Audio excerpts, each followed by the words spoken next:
Binge the full week ad-free over at patreon.com/inspired disorder. What you manifest in your mind, you can bring to reality. Two Distant Strangers, a new short film nominated for Academy Award, is streaming now on Netflix. It is only about 30 minutes long, I believe, 32 minutes long. It uses, I just did my top 5 time loop movies a week or two ago. And this one is not a feature-length movie, but does, however, use the time loop tool premise as storytelling device in this one. And it does it in the best way. I almost would say, as far as a powerful film, a film that's not only well-made, well-performed, well-conceived, but it's a film that has a message that is very clear, and the time loop aspect of it marries very well with the premise of this film, where it's this guy, this cartoonist, who's trying to get home to his dog. He had spent the night at a girlfriend's house. I don't know if they just met. I think they just met. I think the premise is it's kind of their first time together. He wakes up in the morning and is on his way home to see his dog. And on his way home, he is confronted with what are all black men confronted with? Police officers wanting to kill them. So it starts off with him dying by a police officer in a very similar way to George Floyd. I mean, this short film definitely definitely refers to, in some ways, George Floyd, Breonna Taylor, in the way this guy gets murdered. Because if he leaves the apartment, he gets murdered by this cop. And you get to, because it's a time loop movie, you get to see all of the ways in which he's trying to avoid dealing with this cop, all to no avail.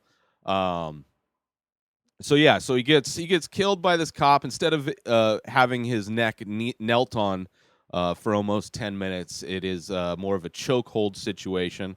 But still, the words of "I can't breathe." It's well shot. It's brutal to watch. It's brutal to watch just because of how like insanely realistic this kind of reality is for so many people of color. Like, their existence in a lot of ways, depending on where you live, it could almost be this type of time loop existence where it's just like they're just constantly just trying to get home without getting killed. But yeah, because it's got the time loop, you get to see all the ways in which he's trying to avoid any kind of interaction with this cop. And there's literally nothing he does that makes it, or does it. I don't want to spoil the entire thing. It's so good.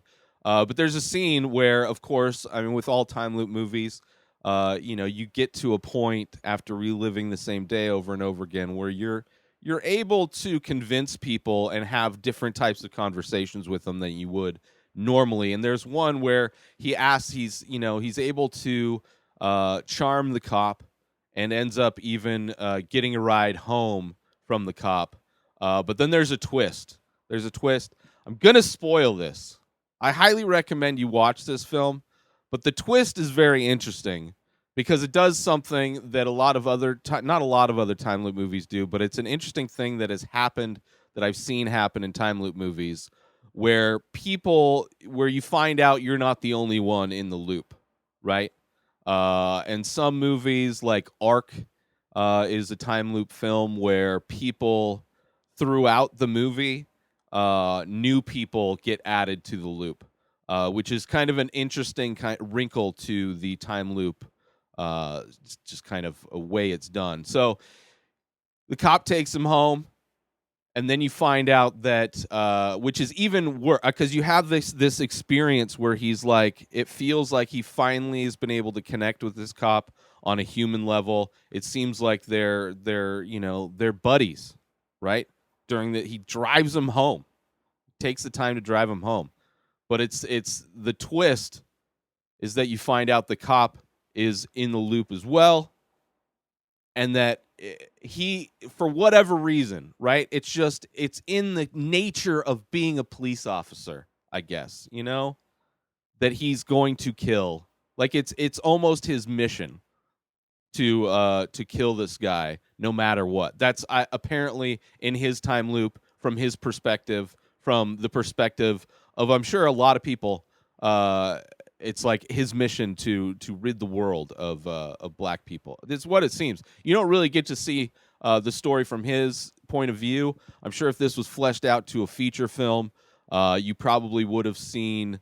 I mean, definitely, I would imagine you would have seen from the perspective of the police officer at some point, especially after that twist.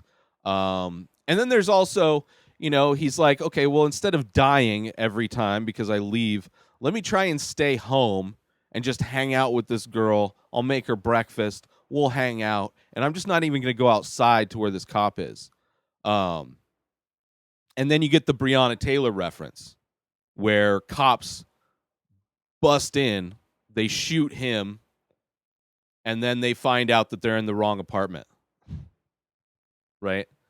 Which is, I mean, it's just so it's so ridiculous to see these things in film, knowing that they are things that have happened in reality. There are cops who broke in to the wrong apartment and murdered a person. No warrant given. They just busted in and murdered a person, and nobody's held responsible for it. You did your job the worst way possible. There is no way to do your job as a police officer any worse than breaking into the wrong apartment and murdering somebody.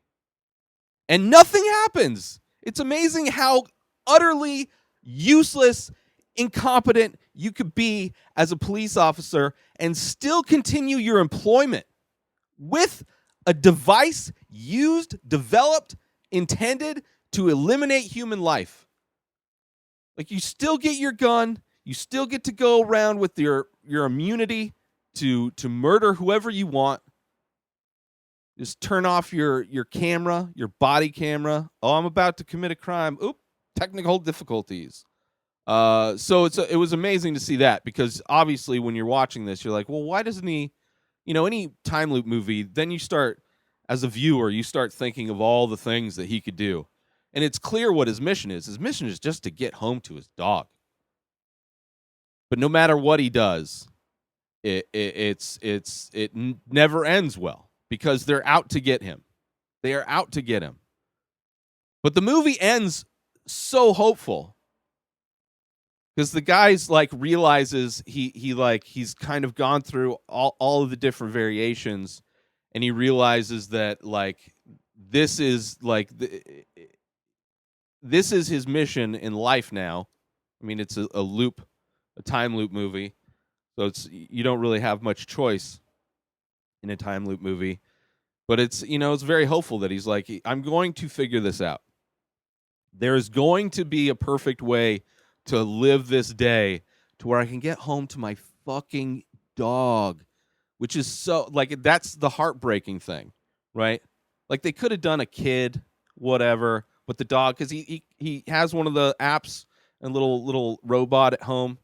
Because he's a successful dude. He's a successful person. He has a robotic dog watcher thing that can shoot out treats for his dog, and he can video his dog and talk to his dog. So knowing that he has a dog to go home to, thankfully, it is a time loop movie. So that dog is just it's not like the dog is being abandoned. The dog is living the same life at the same day over and over again too. Amazing short film. I can't imagine. I haven't watched any other short films this year. I don't know what else is being nominated, but as far as use of time loop, perfect. Acting, performances, perfect. The way this thing was shot, perfect. The writing of this, the messaging of this is the best, poignant, tragic, on the money It knows what it's talking about. It uses the thing. My thing is, I can't imagine, because living in a country where there is a huge percentage of the population that doesn't really give a shit about people with extra melanin in their skin. They just don't. I can't imagine living in a world, in a society, if that was my mindset, to be watching a movie like this. Like, how would they, like, do they think this is all crazy? Because I mean, it's a time loop thing, but it's like the reality for a lot of people. And then there's a big group that will not even consider that as a reality. It's just amazing that there's these pieces of art out in the world that completely explain and express the desperation in what the white supremacy of the United States is like. And like, these people still consume this stuff, like Trump supporters. I'm sure there's a percentage of them that will watch this short film and somehow get something completely different out of it, or they'll just think it's like a propaganda piece. Probably how I like watch anything that anytime they talk, it's just like, wow, you're completely living in a different universe. It's like the cop in this movie. It's like, what universe is that cop living in where this is his mission, to kill somebody? Great short film. Highly recommend checking it out. Two Distant Strangers. It's on Netflix. It's only 32 minutes, but it is a masterpiece, and I highly recommend it. Go get yourself some amazing coffee from our sponsor, Station House Coffee, on Instagram, stationhousecoffee.com, on the web. Go order yourself some small batch, single origin, premium coffee straight from Vermont. Let's support some small businesses, shall we? Shall we do that in this time of economic crisis?